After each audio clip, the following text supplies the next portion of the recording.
Welcome to our channel, Tot. Today we will read Uncle John's Promise. Uncle John and his 14-year-old niece, Janny, lived in a small town where everyone knew each other. Their home was filled with laughter and warmth. John was Janny's mother's younger brother, see? So when her parents, John's sister and brother-in-law, died in a tragic car accident, he took Janny in and raised her like his own daughter. He was kind, strict when needed, and most importantly, he always put Janny's happiness above everything. On the other hand, Janny was a bright girl, but sometimes a little too curious for her own good. Kansa. You see, John worked at a construction site, usually coming home around 5 p.m. And when he was gone, Janny would invite a few friends over and they'd have a blast. They'd play loud music, dance, eat, and just enjoy their time together. However, they were a little too rough around the edges, often leaving the house in a state of chaos. One day, Janny decided to throw a small party while her uncle was at work. She invited her friends and they started playing loud music, messing up the house. At some point, one of Janny's friends accidentally knocked over an expensive vase that belonged to John's late sister, Kit. It was one of the last things he had from her, Kay. When John came home at 5 p.m., he found the vase lying on the floor, shards everywhere, and when he stepped inside, he could tell exactly what had happened. The music was still playing loudly. There were food stains on the walls and furniture. It looked like a hurricane had swept through the house. When Janny heard footsteps, she froze. Her friends also stopped making noise and they all looked at the door, scared. John walked in, his face unreadable. His eyes scanned the room, lingering on the broken vase before settling back on Janny. He felt a mix of emotions, disappointment, sadness, and a tinge of anger. But what hurt him the most was the sight of the broken vase. It wasn't just an object. It was a symbol of his lost sister, a reminder of happier times. John didn't say a word.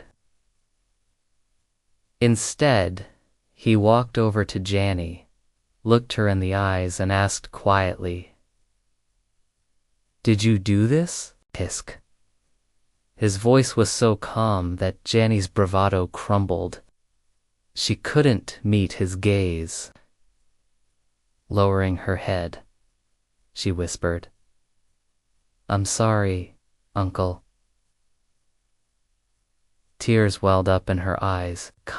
She knew she'd disappointed him, and that hurt her the most. John saw the remorse in her eyes and took a deep breath. He knew getting angry wouldn't solve anything. His sister was gone, but Janny was here, hurt. Keith. Looking at the girl who was like a daughter to him, John's anger dissipated, replaced by a wave of tenderness. Ha ha ha ha ha. He knelt down to her level, cupping her face in his hands. His touch was gentle, conveying the depth of his love and disappointment. "Why do you lie to me, Janny?" he asked softly. No. You wanted to have fun today. But you must tell me these things. I may be strict sometimes, but I'm your guardian. It's my duty to protect you. Janny looked at him, her face crumpled with remorse.